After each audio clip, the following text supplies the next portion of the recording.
Now, let's turn to an election story at the state level. There are important ballot initiatives all around the country. Tonight, we look at one of those battles over bilingual education in California.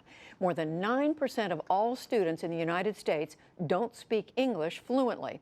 They struggle more in school, trailing behind in every academic measure and at every grade.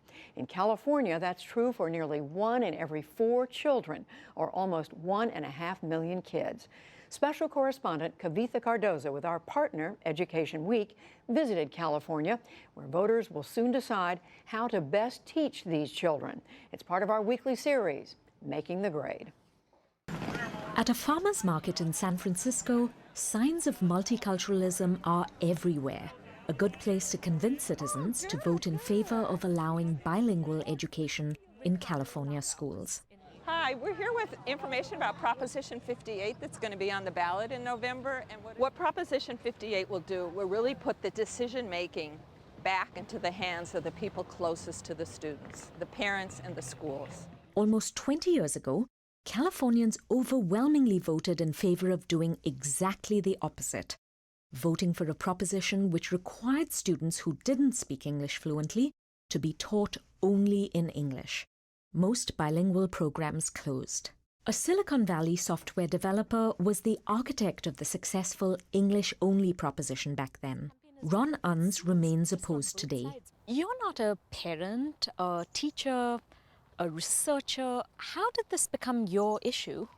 Well, I come from a little bit of an immigrant background myself, in that my mother was born in Los Angeles, but grew up not speaking a word of English. She learned English very quickly and easily when she started kindergarten, and that really was the same case with many other people she knew. Unz says learning English quickly is key to assimilating in the U.S. Bilingual education doesn't work now. It's never worked in the past. And despite, its advocates' extreme ideological commitment to that policy, it's just totally unsuccessful. California State Senator Ricardo Lara agrees that learning English is key. He disagrees on how to get there. Among his 5 siblings, he and his sister did well in an English-only environment. His other 3 siblings struggled until they switched to bilingual schools. Then they began to excel academically. Kids learn differently, and we all know that that's the fact now. So why are we going to have a one cookie-cutter, one-size-fits-all approach to learning English in California, which is one of the most diverse states?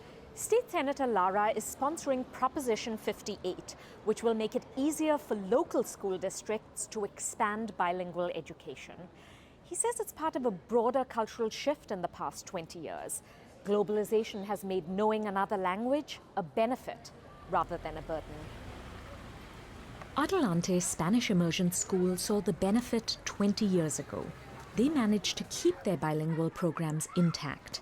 Principal Christine Hiltbrand says much of the demand is being driven by middle-class educated parents. We had about 100 kids on the wait list, and the district, because of that popularity, has opened a second Spanish immersion school, and that's full too.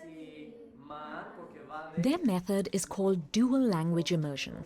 Half the student body speaks English at home, half speak Spanish. In early years, children here spend most of their time learning all their subjects in Spanish.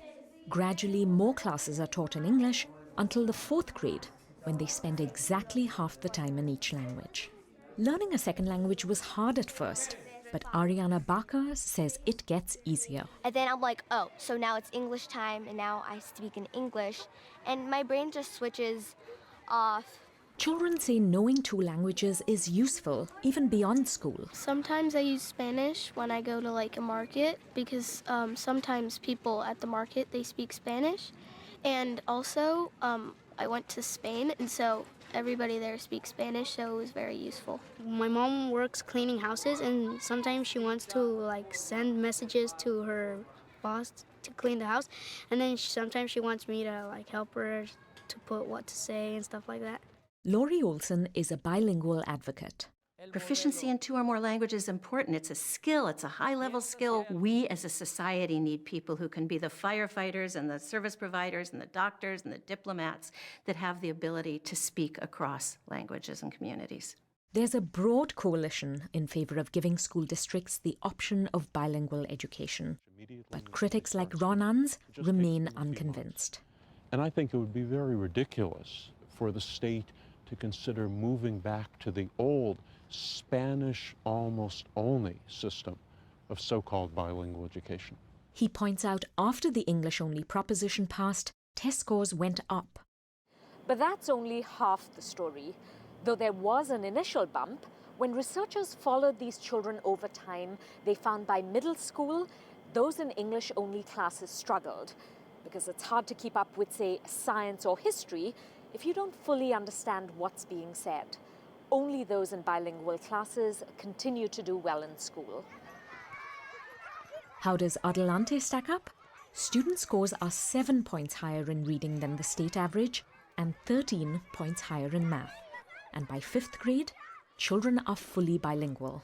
Patricia Gandara is a researcher with the University of California, Los Angeles. Because we now know definitively that there are huge advantages. Advantages in employment, advantages, social advantages, psychological advantages. There are, and cognitive advantages. It just seems to me to be such a shame that we are an immigrant country. We are blessed with this richness of languages. And to not take advantage of that, to not let our kids have that opportunity, seems to me just a tremendous waste of resources. Recent polling in California suggests voters support more bilingual programs. Spiegel Coleman says 20 years ago, attitudes were different. We would have gotten dirty looks. We would have been insulted. People would have said things to us like, that's that Spanish-only program. They should be learning English. We didn't get any of that today.